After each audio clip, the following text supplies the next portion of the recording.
Bienvenidos a su podcast favorito de la semana, Aerospace Podcast, donde hablaremos acerca de tecnología e innovación en la industria aeroespacial, creando los cimientos para llevar a México al espacio.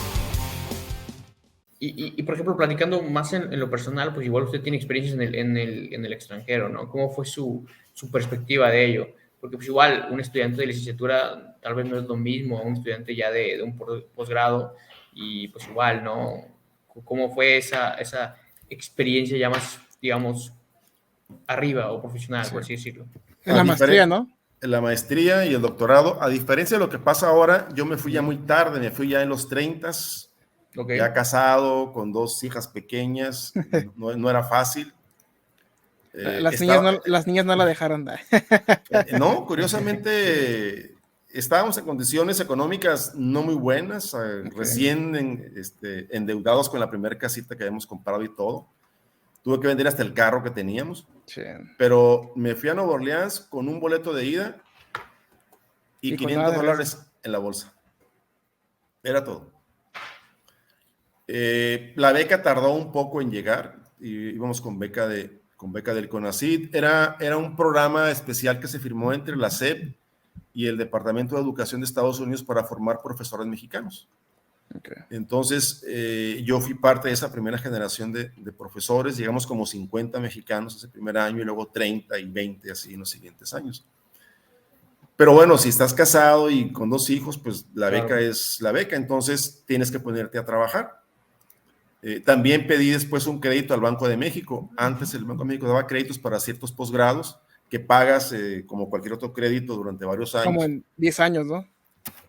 Más o menos, así es. Pero tenés esa posibilidad. Entonces, y recuerdo bien porque en mi primer año en el programa del doctorado, me ofrecían que fuera que fuera asistente de un profesor y que me iban a dar tanto dinero a la semana. Entonces yo dije, vine a estudiar mi doctorado de tiempo completo. Ser asistente del profesor me va a quitar tantas horas a la semana y por lo que me van a pagar, el costo-beneficio no vale la pena. Y dije, y con toda la pena desistí de la oferta de ser asistente del profesor. Se sorprendieron, pero dije, es que yo vengo aquí a estudiar de tiempo completo, no de tiempo parcial. Entonces, lo hacían para ayudarme, pero yo saqué cuentas que eso me iba a salir, me iba a quitar tiempo de mis estudios. Entonces, y después trabajé en las noches, hacía guardias en el edificio. Yo vivía en la universidad, en un edificio para familias y graduados. Entonces, hacía guardias en nocturnas una semana al mes. Y con eso pagaba mi mes de renta. Entonces, pues tienes que ir agenciándote recursos de donde fuera, ¿no? Hacía traducciones para otros colegas, revisaba trabajos. Entonces tuve que ir haciendo mi gestión de recursos propios además de la beca, para poder vivir con una familia, ¿no? En Estados Unidos. Y no nos quejamos, nos fue bastante bien. Pero sí tienes que aventarte Yo me fui con me fui con la inscripción y un boleto de ida. Claro. Y no sabía ni dónde iba a dormir esa noche, ¿no? Pero... Y por ejemplo, con su familia, ¿esta beca incluía algún tipo de soporte para su familia? ¿O ahí cómo era la historia? Creo que para CONACYT en esa época, si eras soltero, te daban $950. Y si eras casado, te daban como 1,200, algo así, era como $300 ¿Al de mes? diferencia al mes. Ok. Entonces, era una buena beca. O sea, si vivías razonablemente... Para aquella época creo que entonces era un poquito más de la ahorita, ¿no? Sí, o sea, bueno, ahorita no sé cómo andan ahí. Sí. Pero si ibas a lo que ibas, era una beca que te permitía, digo, no te resolvía la vida, pues. Claro. Pero además íbamos con una visa que te permitía trabajar. Ah, muy bien. Pero bueno, el tema era que si te pones a trabajar, tu programa se iba a alargar. Pues, o sea, si tú decidías llevar menos carga académica, ibas a pasar más tiempo terminar tu doctorado. Yo dije, voy a lo que voy, me concentro en eso. Pero sí había apoyos en esa época. Y aparte de, digamos, la falta económica y el hecho de ir a estudiar, ¿qué otros tipos de dificultades pasó ese periodo? O sea, algo que le haya quedado muy, muy marcado.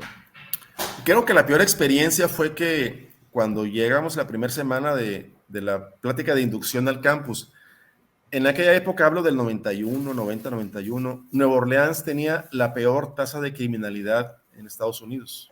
Okay. O sea, había más de un crimen al día, o sea, era espantoso, era aterrador.